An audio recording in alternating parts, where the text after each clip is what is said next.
Leader at 6 pang sospek sa gumawa sa mag-asawang online seller nadakip na.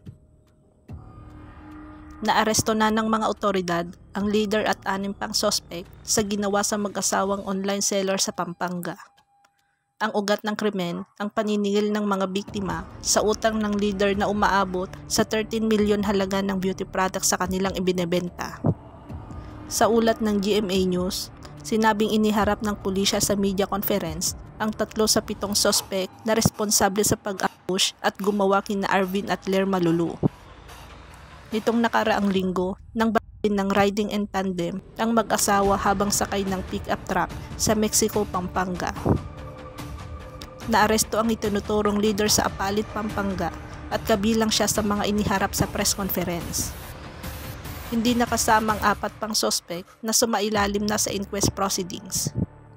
Allegedly, yung utang niya na 13 million, byproducts po yun. Humanap siya ng middleman para ipapatay ang mag-asawang Lulu, considering na palagi siyang sinisingil at pinupost pa sa social media. Ayon kay Police Colonel J.D. Maandal, Pampanga Police Provincial Director. Umabot umano sa 900,000 pesos ang halaga ng pagkontrata ni Anthony Lemon sa mga inupahan nitong patay sa mag-asawa. Nakuha ng mga pulis mula sa mga sospek ang iba't ibang kalibre ng baril at iba pang mga gamit.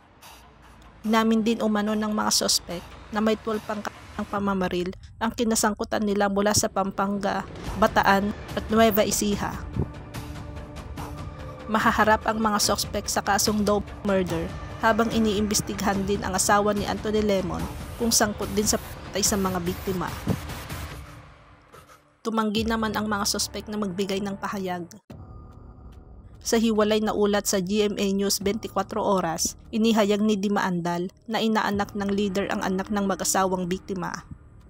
Ibig sabihin, magkumare sila, magkaibigan sila, ayon sa opisyal.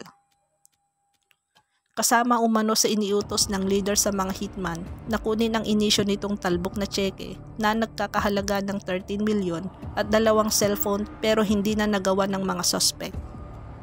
Nagsalita na rin si Leslie Manabat, ang kapatid ni Lerma Lulu.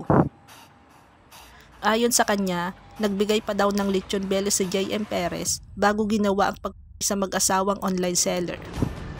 Sa isa pang Facebook post, ibinahagi rin ni Manabat na may palasuffer pa umano si Perez sa kanyang ate.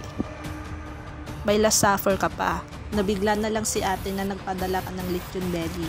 At dahil mabait si ate, ang sagot niya, sakto gagawin namin ang birthday ni mama ngayon. At tuwang-tuwa pa ang ate ko, binida ka pa niya, saad ni Manabat. Doon pa lang pala nagbabalak ka na, anya pa. Gayunman, hindi mabanggit ni Manabat kung kailan ipinadala ang nasabing lechon.